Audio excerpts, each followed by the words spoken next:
Today's my birthday. I just woken up when the door was kicked open. My wife grabbed me by the hair. You thought you could run off with our daughter? Get on your knees. My daughter immediately turned traitor. Mommy, I don't want to go with Daddy. I love you the most. Here's how it started. My wife is the CEO of a major corporation. I'm her stay-at-home husband, a trophy husband who got famous filming TikToks about a day in the life with a girl boss. Until a man showed up at my door and told me I was just a stand-in for her one true love. After 6 years of marriage, a new replacement showed up with a delivery of green fruit. Limes, green grapes, honeydew melon. He said, Ava sent these. So green and fresh. Just like the horns about to sprout from your head. He told me I was just a substitute, and that he was the real prize. The man Ava had paid to have surgically sculpted into a 9/10 perfect copy of her ghost. She'd even bought him his own company, and was spending all night with him. I believed him. I asked my daughter who she wanted to be with. She chose me. That same day, I took her and ran. 10 in the morning, the doorbell rang. I opened it to a face that was both familiar and strange. Leo. Of all the scholarship kids my wife, Ava, sponsored through her foundation, he was the star pupil. A real hotshot from USC's Annenberg School, or so I'd heard. He was holding several large fruit baskets. A brilliant smile stretched across his face. Caleb, my man, just came to see how you were doing. I let him in. The villa was empty, echoing with silence. Just me. Our daughter, Mia, was still at preschool, hours away from being picked up. Leo set the fruit down on the coffee table, arranging each item with deliberate care. Limes, green grapes, green apples, kiwis, honeydew. I stared at the sea of green, a vein throbbing in my temple. What's all this? A gift from Ava. Leo's eyes, full of a playful malice, roamed over me. She said you needed some nice-looking fruit. For the vitamins. He paused, his gaze flicking meaningfully toward the top of my head. Look at all that green. So healthy, right? So vibrant. Matches the horns I hear are about to sprout from your head. The TV remote in my hand creaked under the pressure of my grip. A hot rage shot up from the soles of my feet to the crown of my head. What the hell is that supposed to mean? Leo turned, looking at me as if I'd just told the world's most pathetic joke. It means exactly what you think it means. He leaned back into the sofa, draping an arm over the cushions like he owned the place. A man's got to know his place, Caleb. Don't get greedy for things that were never yours. Did you really think you were some kind of Cinderella story? You're nothing but a replacement. My mind went blank, a dull roar filling my ears as if I'd been struck by a sledgehammer. A replacement? That's right. Leo stood up and walked over to me. He pointed to his own eyes, then at mine. Go look in a mirror. You ever wonder why we look a little similar? I shook my head. We look nothing alike. He let out a derisive laugh. Wow, you really don't get it, do you? Haven't you noticed? Your eyes are a 9/10 match for mine. That's because we both look like someone else. Ava's old flame. The one that got away. The one who died. His eyes. They look just like ours. Get it now? That's your only value. I was frozen solid, staring at him in disbelief. Pleased with my reaction, Leo dropped another bombshell. You seen me before, right? Notice I look a little different now. He patted his cheeks smugly. That's right. It was Ava. She paid for a few adjustments to make me look more like him. Now it's not just the eyes. My whole face is a 9/10 match. So, it's time for you to get out of the way. Stop warming a seat you don't deserve. I was shaking with fury, wanting to scream, but unable to form a single word. In my agitation, I bit down on the canker sore inside my cheek. The sharp pain shocked me back to some semblance of clarity. This was absurd. Ava would never. Why the hell should I believe you? I finally managed to roar. Leo just smiled and slowly pulled out his phone. You don't. Ava didn't come home last night, did she? You want to know why? He swiped through his phone as he spoke. Because she was with me. All night. She just launched a new media company for me. We were there yesterday, christening the place. He shoved the screen in my face. It was a selfie. In the photo, Leo was in the foreground, flashing a peace sign, a triumphant grin on his face. On a sofa, not far behind him, sat a figure I knew better than my own. It was Ava. It was a little blurry, but on the wall behind her, I could clearly see the word media. Go ahead. Ask her if you don't believe me. We're two of a kind, you and I. Except I'm moving up, and you're being tossed aside. After all, I'm the more perfect replacement. He put his phone away, clapped me on the shoulder, and headed for the door. Hang in there, buddy. Plenty of fish in the sea, right? Oh, and by the way, the fruit from Ava? That was just a little hint. A suggestion to be a gentleman about this. Walk away on your own 2 feet, or you'll be walking away with a whole lot of green on your head. Ping.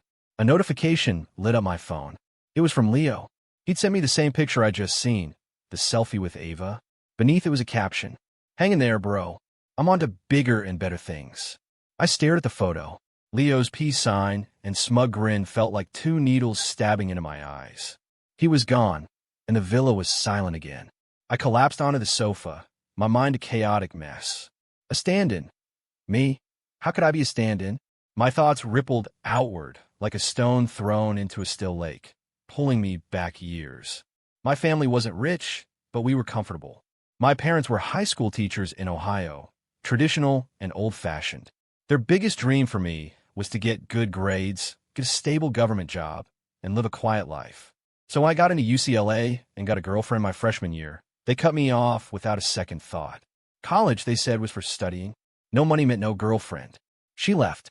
To make rent, and for a sliver of pathetic pride, I started bartending at a place near campus. That's where I met Ava. She was clearly having a bad night, sitting alone at the bar, downing drink after drink. Seeing she was about to overdo it, I offered a gentle word of caution. She took it as an invitation, grabbing my wrist with surprising strength. Hey, handsome, you a student? Her eyes were bright, a mix of drunken haze and mischief. Where do you go? Want to hang with a real woman?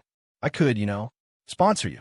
As she spoke, her fingers traced light, ticklish patterns on my palm. I was an innocent kid from the Midwest. I'd never been hit on like that. My face flushed a deep crimson. Thankfully, her friend Megan showed up just in time, dragging her out of the bar and into a waiting Uber. The next day, she called me. Her voice on the phone was soft and sweet, a world away from the vixen at the bar. She apologized profusely. She insisted on taking me to dinner to make up for it. I tried to refuse, but she was persistent, so unlike the woman from the night before. I went, my heart pounding with anxiety. Over dinner, we discovered we went to the same school. I was a sophomore. She was a senior about to graduate. She didn't have to worry about the future like the rest of us. Her father's company was waiting for her. She came and went from campus as she pleased. I remember thinking that the gap between some people was wider than the gap between a person and a dog. After that, she started showing up on campus all the time. We'd eat together in the dining hall, walk across the quad. We fell for each other, naturally and easily.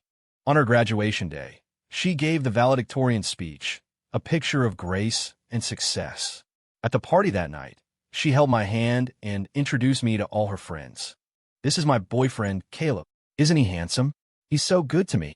She showered me with praise until I didn't know where to put my hands.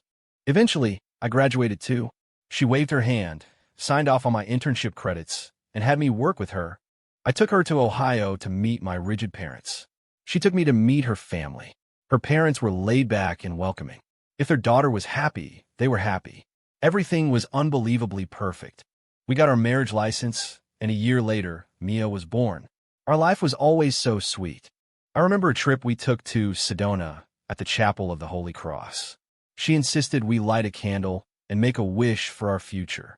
Afterward, she looked at me, her face completely serious. Caleb, will we be together forever? Will we have our own kids? I laughed and tapped her on the nose. Of course, we'll be together forever. As for kids, if we can't afford them, you'll just have to support all of us. She immediately puffed out her chest, thumping it dramatically. Don't worry, I'm rich. I'll support you. You just have to be pretty. I joked back, so I'll be a kept man? If you're ever mean to me or the kids, I'll just have to take them and run. The sweeter the memory, the harsher the reality. I snapped back to the present, a bucket of ice water crashing over me. All those moments I thought were born of love now seemed like a meticulously crafted lie. All because my eyes looked like some dead guys. I picked up my phone and stared at that infuriating picture. My heart sank, stone by stone, to the bottom of my stomach. Leo was gone, and the villa was terrifyingly quiet. I sat paralyzed on the sofa, zooming in and out of the photo again and again. I stared at the smiling version of myself on the screen and felt a wave of nausea. What a joke. Relationship goals? Sweet daily life? I was nothing but a carefully choreographed clown, a substitute hidden in plain sight. No, I couldn't just take Leo's word for it. I needed proof. Hard proof that would let me finally accept the truth. I didn't dare call Ava directly. I was terrified of hearing the answer I didn't want, but even more terrified she'd just lie to me. My thumb scrolled through my contacts, finally hovering over a name. Megan, Ava's best friend. They'd known each other since they were in diapers. If anyone in the world knew Ava's secrets, it was her. I dialed. It rang a few times before she picked up. Caleb? To what do I owe the honor? Don't you usually just text?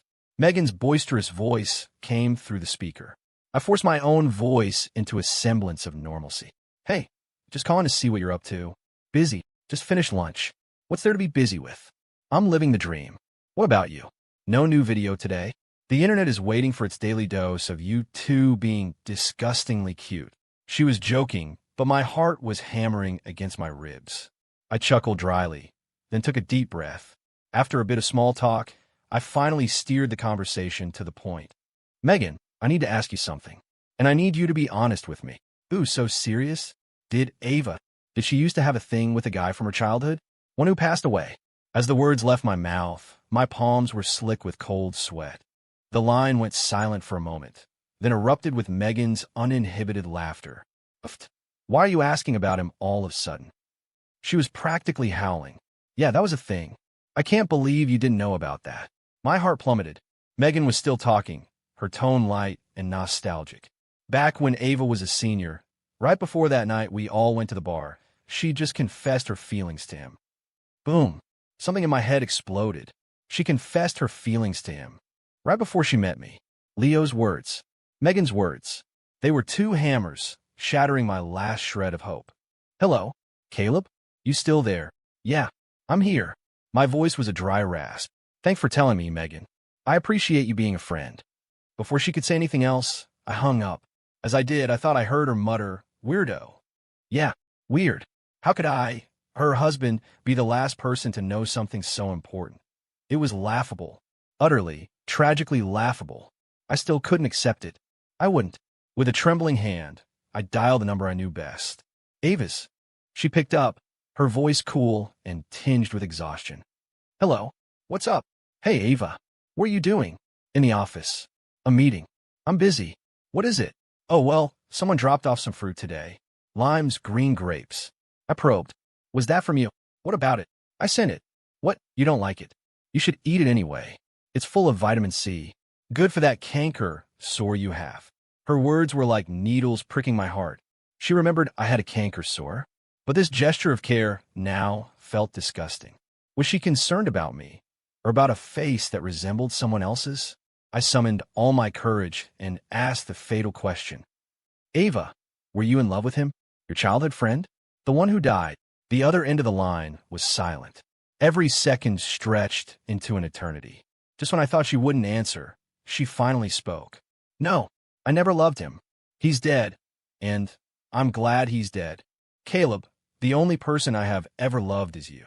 Her denial was so firm, that phrase glad he's dead so absolute, that it sent a chill down my spine. It was too fake. This wasn't an explanation. It was a desperate deflection. It was guilt. It was a lie. Her best friend had confirmed it, and she was still lying to my face. I couldn't listen anymore. I didn't hear another word she said. Okay, I get it. I muttered the words and hung up the phone. After hanging up, I stared at Ava's name on the screen, the room spinning around me. I somehow made it through the afternoon without eating a single bite. My head was a chaotic storm of Leo's smug face and his poisonous words. I had to go. It was time to pick up Mia. Driving to the preschool, a single thought consumed me. I could lose everything else, but Mia was mine. For 6 years, I had been the one to raise her. She was the only thing that mattered. When I picked her up, she was a little chatterbox, telling me all about her day. I stroked her hair, my heart aching with love. While waiting at a red light, I asked her nonchalantly, Mia, honey, let me ask you a question. If you had to choose between mommy and daddy, who would you go with? Mia, who had been playing with her fingers, looked up at me, her big eyes so much like mine, filled with zero hesitation. "I'd pick you, Daddy. Of course. You're the best daddy in the whole world." My heart felt like it had been punched, a mix of pain and overwhelming love. I fought to keep my voice steady. "But if you come with me, we might not live in this big house anymore. And you might have to go to a different school. And we might not eat such nice food. Would you still want to come?" Mia's little brow furrowed in serious thought. Then she leaned over and planted a big, wet kiss on my cheek. "As long as I'm with you, Daddy, I don't care about any of that. Even yucky food would taste good with you." That was enough. Her words were all I needed. When we got home, I went straight to the kitchen and, for the first time in a long time, cooked a feast. All of Mia's favorites: mac and cheese, chicken nuggets, and homemade French fries. After dinner, I even pulled out the tub of strawberry ice cream she always coveted, the one Ava rarely let her have. "Go on," I said. "Daddy's orders. You can have as much as you want tonight." Watching her eat, her face smeared with cream and pure happiness, the last vestiges of my hesitation vanished. Things were just as Leo had said. For 3 straight days, Ava didn't come home. Not a single call, not a single text. Leo, on the other hand, was as punctual as a time clock, sending me daily field reports. Photos of him and Ava late at night at the new company office. There was nothing overtly intimate, but the message was clear. He was there and I was not. The declaration of his presence was more painful than any words. In the pictures, Ava was sometimes frowning at documents, sometimes talking with other people. But Leo always found the perfect angle to frame them together, a triumphant smile on his face. He even added captions. "Ava is working so hard for our company. Don't worry, Caleb. I'm taking good care of her." I stare at my phone, feeling like the world's biggest fool. On the 4th night, after Mia was asleep, I lay in bed, staring at the ceiling. I'd had enough. It was time to end this. I opened my message thread with Ava and sent her the first selfie Leo had shown me. The one with him flashing a peace sign, Ava on the sofa behind him. I typed, "You're with him at the new company?" She replied almost instantly. "Yeah, just work stuff. Getting the new office set up. All the pre-launch craziness. Don't overthink it, it's nothing." I let out a cold laugh and typed again. "That's a pretty generous gift. A whole company." This time, the chat window stayed quiet. Several minutes passed before she replied. "How did you know about that?" Those 6 words extinguished the last spark of hope in my heart. She was busted. She wasn't asking how I knew she was with Leo. She was asking how I knew she gave him a company. In her mind, staying out all night with another man for work was nothing. But giving him a company, that was the secret she needed to keep from me. I laughed at my own foolishness and sent my last message. "Doesn't matter. Heard it somewhere. Going to sleep." I turned off my phone, stared at the ceiling, and didn't sleep a wink. If she wanted me to step aside, fine. I would. But I wasn't going to stick around for this pathetic charade. Caleb Reed, was done. I watched the ceiling fan spin all night. When the first ray of sunlight pierced the gap in the curtains and touched my face, I sat up. That was it. Screw the stand-in, screw stepping aside. I'm out. I tiptoed into Mia's room. She was fast asleep, her lips pursed in a little pout. I leaned down and whispered in her ear, "Mia, wake up. Daddy's taking you somewhere amazing." Mia mumbled, her eyes still closed. "Daddy, it's still dark." I lowered my voice, making it sound as tempting as possible. "Do you want to go to a place with no preschool where you can ride horses every day and eat all the ice cream you want?" Preschool. Mia's brain instantly clicked on. She shot up in bed, her eyes wide. "For real, Daddy? No more school?" "For real," I said with a wink. "What's the point of school? Come be an influencer with your old man. We're going to Sedona. A month-long vacation. Just us. How's that sound?" "Yes." A brilliant smile lit up Mia's face. She looked more excited than she did on Christmas morning. Mission accomplished. Like 2 secret agents, we packed our bags with stealthy speed. I stuffed 2 large suitcases with clothes for both of us, her favorite toys, my streaming gear. I left nothing behind. In the living room, I found a notepad, grabbed a pen, and scrawled 4 words in big, bold letters, "Gone." "Don't look for me." I tossed the note onto the coffee table, right on top of the pile of green fruit. It felt so damn liberating. Before walking out, I took the SIM card I'd used for 6 years out of my wallet and, without a second's hesitation, snapped it in half. "Goodbye, Ava." Goodbye to this gilded cage that had imprisoned me for 6 years. In the Uber to the airport, Mia was buzzing with excitement, her face pressed against the window. "Daddy, do they have big lizards in Sedona?" "They do." "What about coyotes?" "Them too." "Wow, can we bring a coyote home with us?" I smiled and stroked her head. "I don't think so, sweetie. They have their own homes. Just like me." It was time to find a home that belonged to just me and Mia.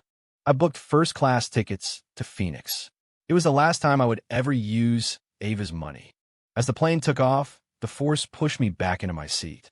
I watched the city shrink below, feeling not a shred of nostalgia, only an overwhelming sense of release. It was like a weight being lifted. A couple of hours later, we landed. After picking up a rental car, we drove north. The air that hit us as we stepped out in Sedona was tinged with the scent of red dust and juniper. I took a deep breath. It felt like it was cleaning my lungs. We were staying at a boutique lodge I'd booked online, nestled against the Red Rocks. The owners were a kind, middle-aged couple. Seeing me with Mia, they were incredibly welcoming, helping with our bags and offering us fresh squeezed orange juice. Mia was in heaven. She spent the afternoon chasing the owner's golden retriever around the courtyard, her laughter echoing like wind chimes. Watching her run free, all the darkness and doubt that had been clouding my mind finally dissipated. The sky here was a piercing blue, the clouds a brilliant white. Mia and I stood in the courtyard, looking out at the majestic red rock formations. Everything that had happened before felt like a ridiculous, distant nightmare. "Daddy," Mia said, pulling on my hand and looking up at me. "It's so pretty here. I love it." I knelt and pulled her into a hug. "I'm glad you do. From now on, this is our new home." My new life in Sedona felt like a dream I never wanted to wake from. Mia and I went wild. We spent our days horseback riding through the canyons. She sat in front of me, giggling as the horse trotted along, her bright laughter bouncing off the rock walls.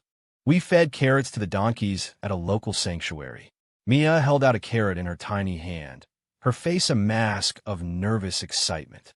All the bitterness and resentment I'd accumulated in that gilded cage were washed away by the desert sun and clean air. I thought this life could go on forever, but I had no idea that while Mia and I were basking in our newfound freedom, a storm was brewing 1,000 miles away in Los Angeles. And at the center of that storm was the wife I had left behind. It started 2 days later. Mia's preschool teacher, Ms.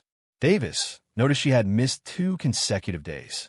For Mia, who was never late and never absent, this was highly unusual. First, she called my number. A cold, automated voice greeted her. "The number you have dialed is no longer in service." Ms. Davis paused, thinking she'd misdialed. She checked the number and tried again. Same result. Left with no choice, she dialed the emergency contact. When the call came through, Ava was in the middle of a high-stakes board meeting. She glanced at her phone, saw Mia's preschool on the screen, and frowned. She silenced the call and ignored it. A moment later, it rang again. A flicker of irritation crossed Ava's face.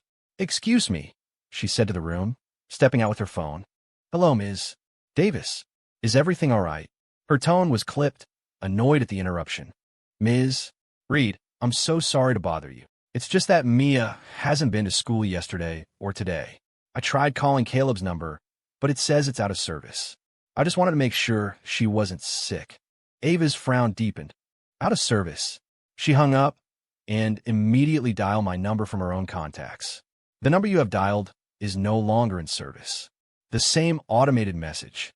That flicker of irritation instantly morphed into a dark premonition. She quickly opened her messaging app to text me. A red exclamation point appeared next to her message. "This person is not receiving messages at this time." The color drained from Ava's face. She forgot all about the meeting, grabbed her car keys, and bolted from the office. Her heels clicked frantically on the polished marble floor. She sped home, the knot of dread in her stomach tightening with every mile. The front door was unlocked. She pushed it open, her voice echoing in the dead silence. "Caleb?" "Mia." Only her own voice answered. She flew up the stairs, first to Mia's room. It was neat and tidy, but Mia's favorite dolls and dresses were gone. Her heart sank. She stumbled into our master bedroom, the walk-in closet. My side was empty. Not just a few outfits, but nearly all my clothes are gone. The 2 large suitcases we kept in the storage room were also missing. He was gone. The words hit Ava with the force of a physical blow. She staggered back, leaning against the doorframe, her mind a complete blank. She drifted back downstairs, her eyes scanning the living room in a daze.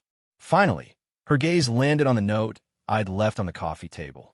The note was sitting on top of the pile of green fruit she'd sent over. She walked over, her hand trembling as she picked it up. On it were the 4 words I'd scrawled in my dramatic flourish. Gone. Don't look for me. In that instant, all the worry, confusion, and fear detonated in Ava's chest, transforming into a tidal wave of pure rage. Her knuckles turned white as she crumpled the note in her fist. Caleb! A roar tore from her throat, laced with a tremor she didn't recognize herself. You think this is some kind of reality show stunt? You think you can run off with my daughter? She was shaking, her beautiful face contorted with fury. You better hide well, she seethed, each word squeezed from between clenched teeth. Because when I find you, and I will find you, I'm going to lock you in a room and make you kneel on a keyboard until you beg for forgiveness. My life in Sedona was a paradise. But deep down, I'm a content creator. I couldn't let a 10 million follower account just die. More importantly, I wanted to document this new life for me and Mia. So, I set up my camera and streaming gear. The lens captured a sky of impossible blue, a vast expanse of desert landscape. I filmed Mia and me riding a horse, her small body bouncing in front of me as we trotted along. She was so happy she was waving her arms in the air, her bright laughter carrying on the wind. I filmed us by the fire pit in the lodge's courtyard, getting ready for a cookout. I fumbled with the kindling, getting smoke in my eyes until they watered. Mia was laughing so hard she couldn't stand up straight. This was nothing like my old videos. Before, I was the CEO's personal chef, a man whose universe revolved around a kitchen and Ava. Now, the man in the video was Mia's father. A free man, a real person. I edited the clips together, setting them to a breezy folk song. The video opened with Mia's innocent, smiling face. It ended with the 2 of us, sitting side by side on a bluff, watching the sun set over the red rocks. By the time I finished editing, night had fallen. The grill was lit, and the sound of sizzling skewers filled the air. The smell of barbecue was intoxicating. I cracked open a beer and poured Mia a glass of milk. Mia, I said, taking a long sip of the cold beer, feeling a sense of deep contentment. Tomorrow's Daddy's birthday. You gonna give me a present? Mia was devouring a chicken skewer, her face a mess. She tilted her head, thought for a moment, and then said with a troubled expression, "But I don't have any money." I teased her. "No money, no present. That's going to make Daddy very sad." Her eyes darted around. Then she leaned in and planted a huge kiss on my cheek. "This is your present." The greasy sensation of barbecue sauce spread across my face. I pretended to be disgusted, wiping my cheek with the back of my hand. "It's all greasy. I don't like this present." Inside, I was beaming. This was better than any expensive gift Ava had ever given me. Seeing my disgust, Mia pouted. "Well, that's all you're getting." I burst out laughing, pulling her into a hug and kissing her forehead. After our cookout, I lay back in a lounge chair and pulled out my phone. I watched the video I'd just made, nodding in satisfaction. I gave it a title, Leaving the Past Behind, New Adventures with My Little Sidekick. Without a second thought, I hit upload. As a major influencer, the stats on my video started climbing instantly. But I didn't pay much attention. I tossed my phone aside and started catching fireflies with Mia. I had no idea that while Mia and I were cheering over a few blinking insects, my video was causing an earthquake online. The comments section exploded. Whoa, did Caleb get a divorce? The title, the implications, leaving the past behind. Does that mean leaving the girl boss wife? Finally, Caleb's got a backbone. This is the content we want to see. Am I the only one who wants to know where this is? It's beautiful. Drop the location. Of course, lurking among those comments was one very specific viewer. 1,000 miles away in Los Angeles, Ava saw the video. She was, after all, one of my followers. The second a notification popped up, she clicked on it. When she saw Mia's ecstatic face and my expression of pure relief, her grip on her phone tightened. She paused the video, zoomed in, replayed it.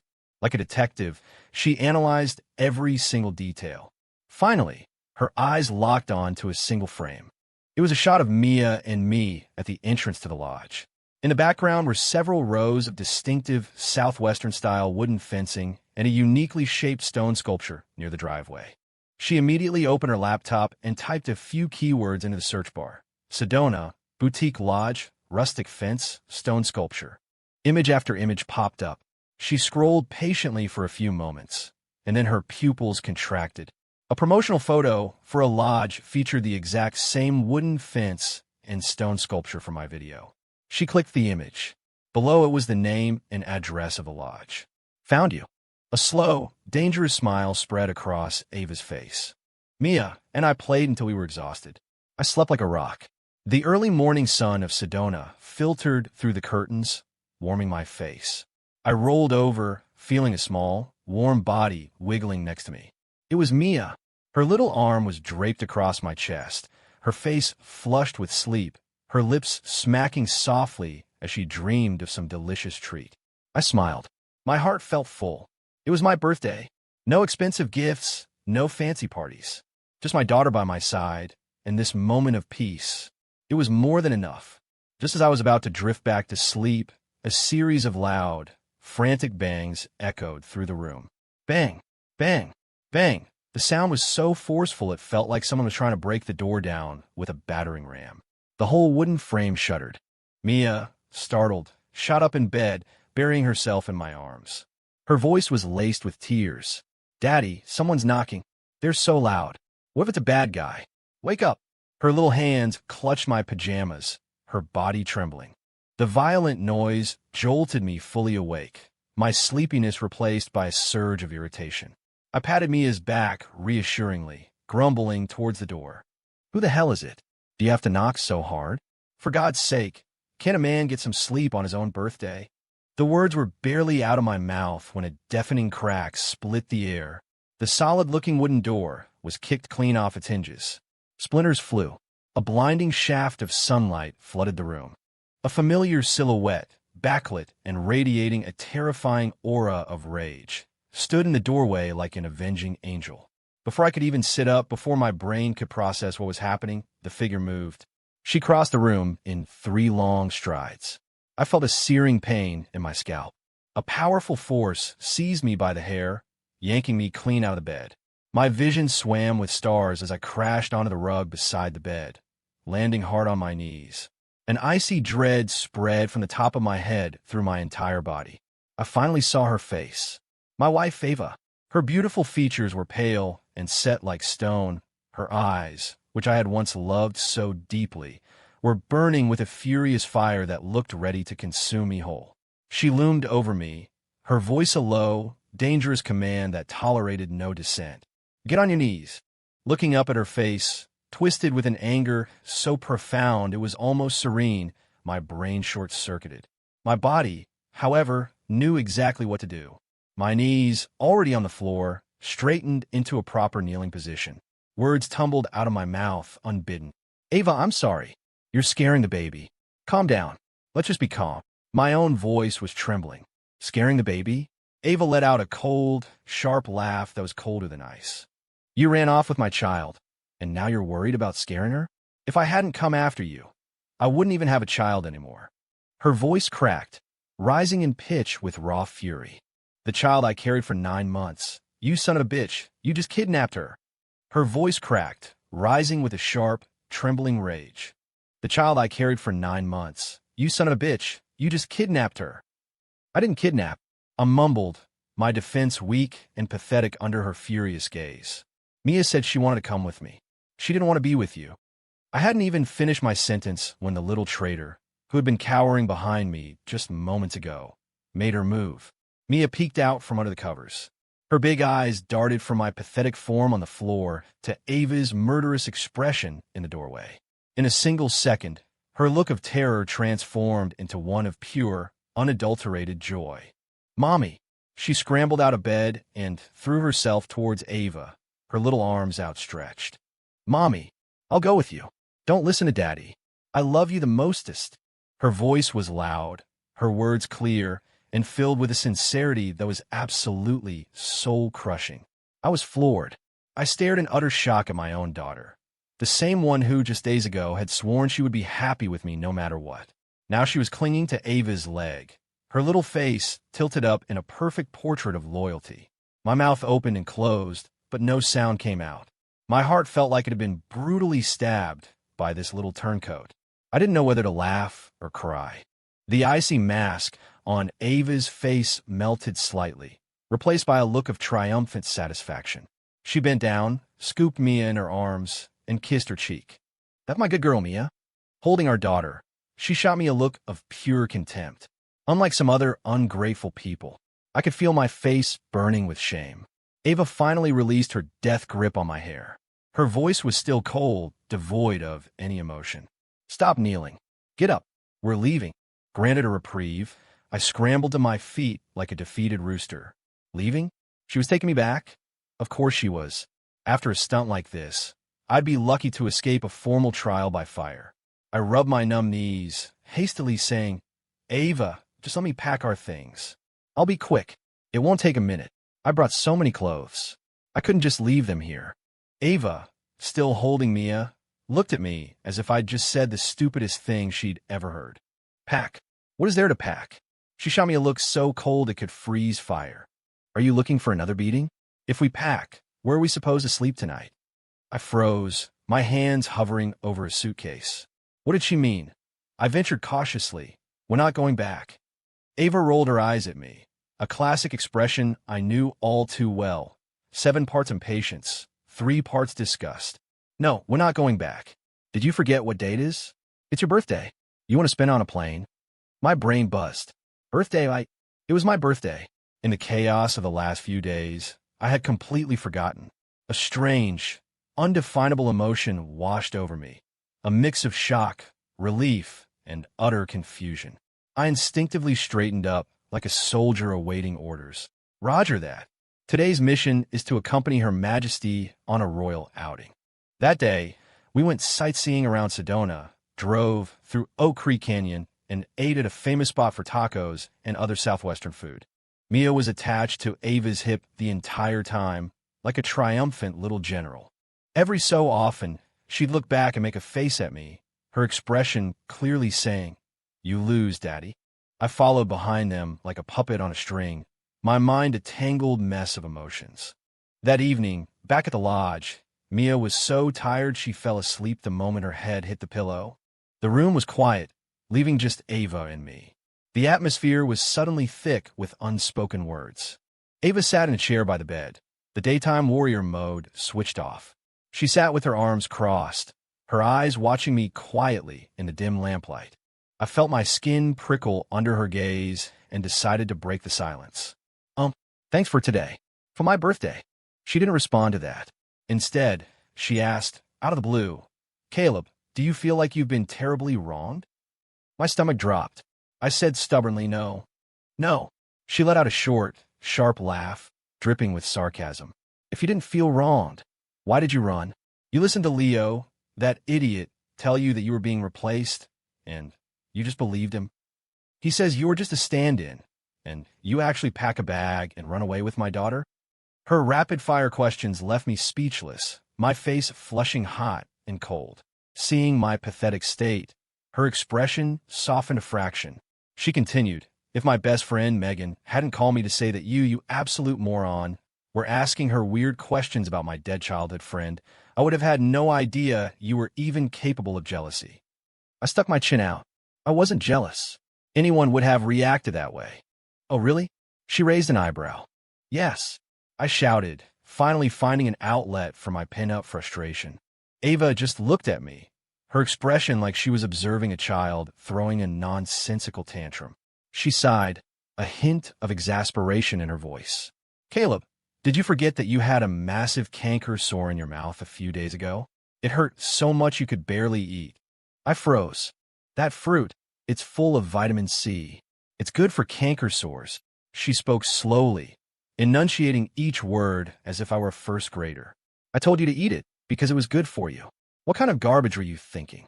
My mind went completely blank. So that was it. My mouth opened, but no words came out. My face was on fire, as if I'd just been slapped. What else? Ava wasn't letting me off the hook. What else made you feel so wronged? The dead childhood friend? I was choked with embarrassment and could only respond with silence. Seeing my stubbornness, she decided to lay it all out. Fine, I'll tell you the truth. When I was a senior in college, I did tell him how I felt. My heart sank all over again, and he said yes. She continued, her voice turning cold and disgusted. And what happened? That very night, he took his flashy new sports car out for a spin with some girl he'd just met, got into an accident, and they both died on the scene. I looked up, staring at her in utter disbelief. So, when I told you I was glad he was dead, you thought I was lying? A deeply ironic smile twisted Ava's lips. Let me tell you something, Caleb. That was the most honest thing I've ever said in my life. The thought of him makes me sick. It's disgusting. The same day I confess my feelings, he cheats on me and then gets himself killed. It was all over the local news. Can you imagine how humiliating that was? She grew more agitated as she spoke, her chest rising and falling. I was so angry and embarrassed and just miserable. That's why I went to that bar to get drunk. And that's when I met you. I was completely paralyzed. All my anger, all my feelings of betrayal, dissolved in that moment, replaced by a profound sense of absurdity. I wasn't a stand-in for a cherished ghost. I was just the lucky guy, or maybe unlucky guy, she happened to meet right after some jerk had spectacularly self-destructed. The truth about her childhood sweetheart was like a bomb that detonated in my brain, obliterating all my previous feelings of anger and betrayal. But a part of me was still stuck. Then what about the company? I asked quietly. And Leo? And those pictures he sent me? The company? Ava raised an eyebrow, looking at me as if I were the dumbest person on the planet. She paused, seemingly gathering her thoughts, before dropping an even bigger bombshell. That company is yours. Mine. My mind went into overdrive, and for a second, I was sure I was hallucinating from sleep deprivation. What do you mean, mine? It's your birthday present, Ava said, her tone so matter-of-fact, it was as if she were commenting on the weather. You're a 10 million follower influencer, aren't you? I figured you couldn't just be my stay-at-home husband forever. So I got you a media company. Let you be your own boss, build your brand. What's wrong with that? I just gaped at her, speechless. A whole company? For me. Because I was a TikToker, the logic was so absurdly extravagant that it sent a wave of warmth through the iciest corners of my heart, melting everything. Seeing my dumbfounded expression, Ava continued. As for Leo, he graduated from USC's media program. It's his field. The company is new. I don't know the first thing about running one, so I hired him as a consultant to help with the setup, give some professional advice. That's why I was at the office so late those nights. We were working, but the pictures, I still couldn't let it go. The pictures? Ava scoffed, her voice full of disdain. He took those himself, sneak shots or deliberately angled to get me in the frame. At first, I just thought he was an ambitious suck-up. Then I realized something was off, so I started ignoring him. I had no idea he had the audacity to take that garbage to you and stir up trouble. She paused, her eyes turning cold. He must have dug up that story about my pathetic ex somewhere and decided to get plastic surgery to look like him. Thought he could use that face to get close to me, to hit the jackpot. The man is desperate. All the pieces clicked into place. Leo's appearance, the green fruit, the damning photos, his whole elaborate story about being my replacement. It was all a one-man show. A sordid, pathetic scheme to climb the social ladder. And I was the biggest fool of all, the puppet he had played so perfectly. I felt my face flush with shame and embarrassment. I wished the ground would open up and swallow me whole. So, how did you find me? I asked, my voice barely a whisper. Your TikTok, you idiot, Ava said, rolling her eyes. Did you really think I don't follow you? I watch every single one of your videos. The second I saw that rustic fence and the stone sculpture, I searched online. It took me less than 5 minutes to find this lodge. So that's how it was. My dramatic escape, which I thought was so clever, was nothing more than a childish tantrum where I'd broadcasted my exact location to the one person I was running from. The betrayal and deception I'd imagined were, In reality, a surprise she had been lovingly preparing for me. I looked at her, at the faint red lines in her eyes from her frantic, sleepless journey, and my heart felt like it was overflowing with 1,000 different emotions. I wasn't a replacement. I never was. I was the one she cherished, the one she quietly watched over, the one she would spend a fortune on without a second thought. She looked at me, a sly smile playing on her lips, but her eyes held a dangerous glint. You know, that Leo guy did give me an idea. An idea for what? I asked instinctively. That places like psychiatric hospitals really do come in handy. My brain screeched to a halt. The words psychiatric hospital sent a chill from the soles of my feet to the top of my head. All my previous anger at being deceived was instantly replaced by a wave of cold, hard fear. I swallowed, my throat suddenly dry. He's not going to get out and come after me, is he? A person twisted enough to get plastic surgery and invent such an elaborate lie. Who knew what he was capable of?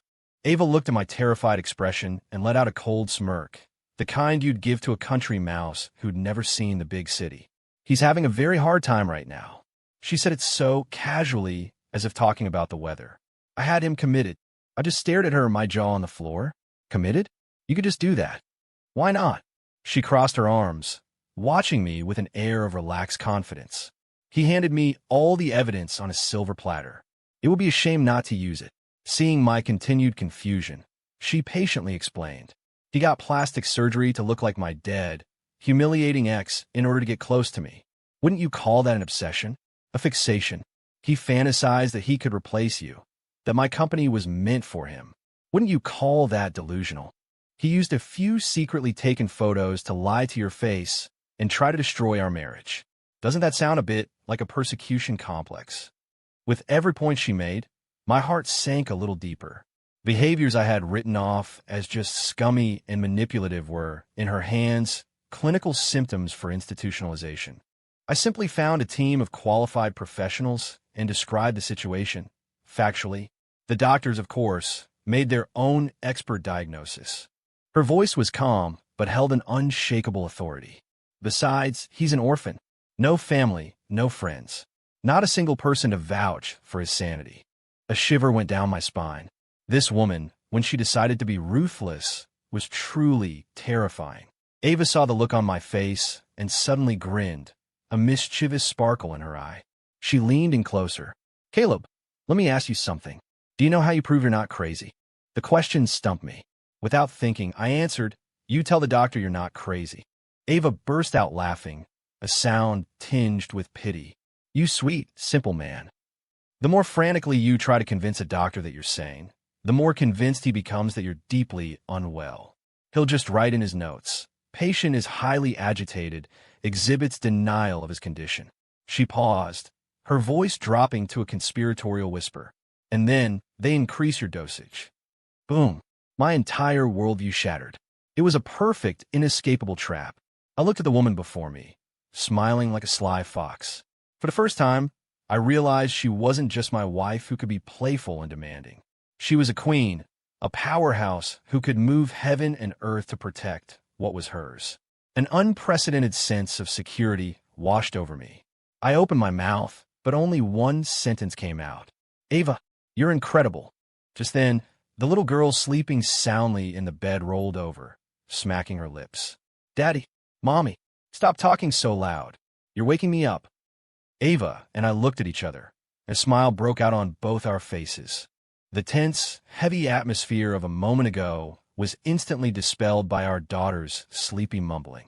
Ava put a finger to her lips in a gesture, and we both fell silent. The room was quiet again, filled only with the sound of Mia's steady breathing.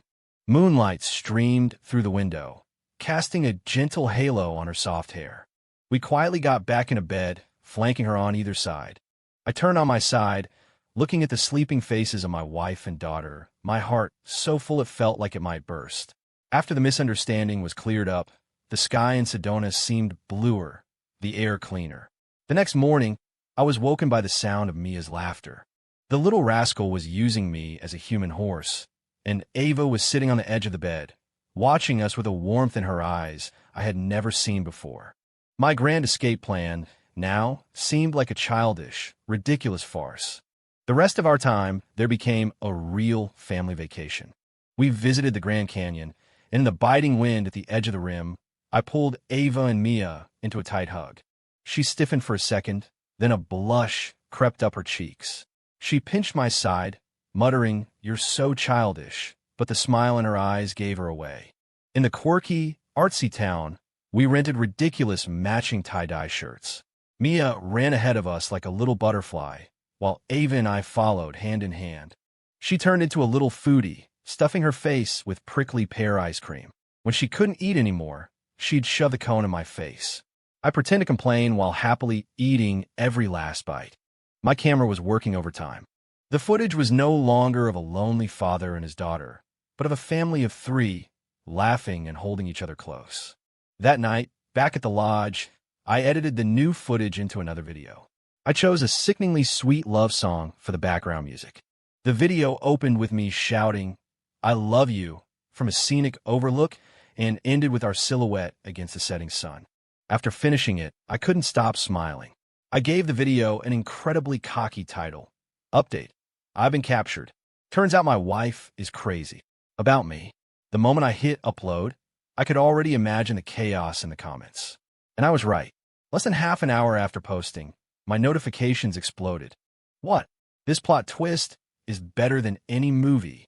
The last video was him running for his life, and this one is him on his knees begging for forgiveness.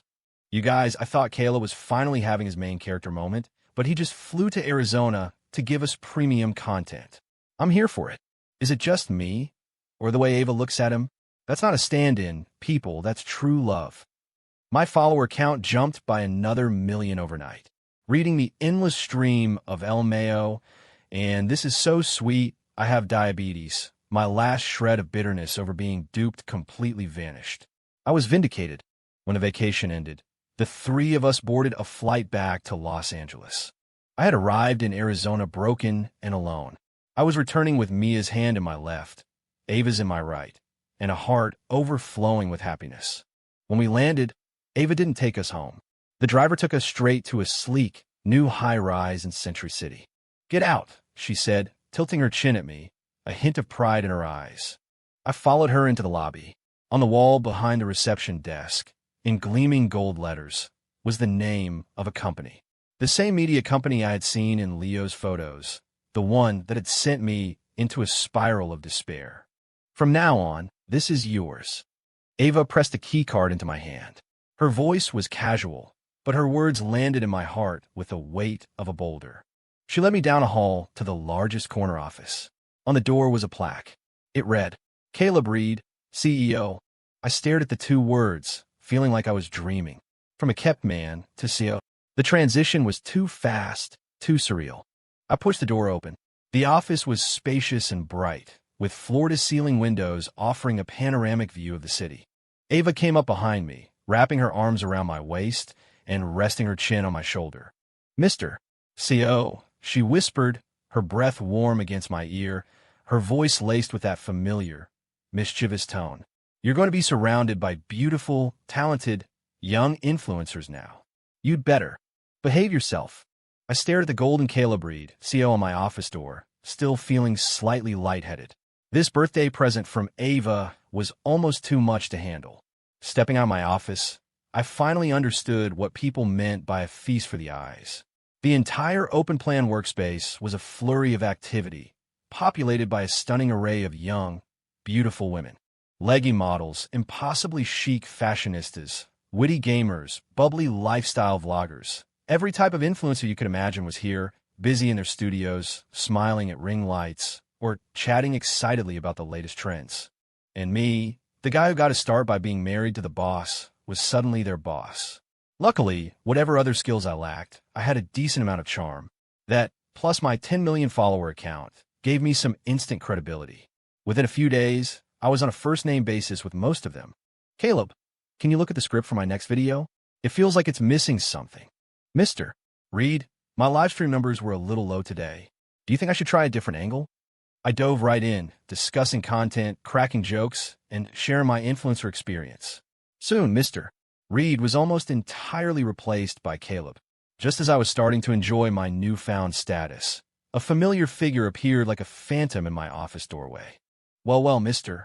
CEO. Living the dream, are we? Megan stood there, arms crossed, leaning against the doorframe with a knowing smirk. My heart skipped a beat. What are you doing here? Me? She sauntered in on her high heels and plopped down on my sofa as if she owned it. Ava sent me. Said she was worried you couldn't handle things on your own. Gave me a position as your executive assistant. She paused, winked, and lowered her voice. Basically, I'm her spy. Get it? Oh, I got it. I got it all too well. And just like that, my reign of glory was over. Megan was a 24/7 high-definition surveillance camera installed in my life. I had a slightly too long conversation with a new hire, and not 5 minutes later, a text from Ava would appear. How's the new talent working out? Does she require so much of the CEO's personal, hands-on guidance? During a company-wide meeting, my eyes lingered for half a second too long on a streamer's very long legs. That evening, a keyboard was waiting for me in the middle of our living room floor. Ava, I'm sorry. My mind just wandered for a second. I pleaded, expertly assuming the position. Ava, holding Mia, looked down at me imperiously. Oh, it wandered? Then tell me, what color was her dress? I couldn't answer. I could only hang my head in shame. Mia clapped her hands with glee. Daddy's kneeling on the keyboard again. Mommy wins. I wanted to cry. One evening, as I was wrapping up my work, my office door swung open. Mia shot in like a little cannonball and hugged my legs. Daddy! I smiled and scooped her up. Ava followed behind her, holding a cake box from her favorite bakery. She was wearing a sleek, form-fitting dress, her long hair cascading over her shoulders. The moment she walked in, the entire office seemed to get brighter. I was about to greet her when Megan materialized, a look of pure, unadulterated mischief on her face. Ava, you're here. You need to get your husband in line, she announced, loud enough for the whole floor to hear. A knot of dread formed in my stomach. I watched in horror as she tattled on me with dramatic flair. Today he was staring, multiple times, at Tiffany, the new dancer we signed, the one with the long legs and the fishnets. I saw him. My scalp prickled. That's a lie. I shot back. I was not. Ava's eyes had already narrowed into dangerous slits. She set the cake down and stalked towards me. Is that so? The next thing I knew, my ear was caught in a grip that was soft but absolutely non-negotiable. Ow! Ow! Honey, that hurts. She's lying. I swear. I yelped, trying to shield myself with Mia. Ava twisted a little harder, but the corner of her mouth was twitching with a smile. It had better be a lie. She let go, giving me an exasperated but loving eye roll. Come on, let's go home for dinner. Spared from execution, I clutched Mia and scurried after Ava like a loyal puppy. Megan, trailing behind us, was trying and failing to suppress her laughter. The three of us, a chaotic, bickering, happy family, walked out of the building together.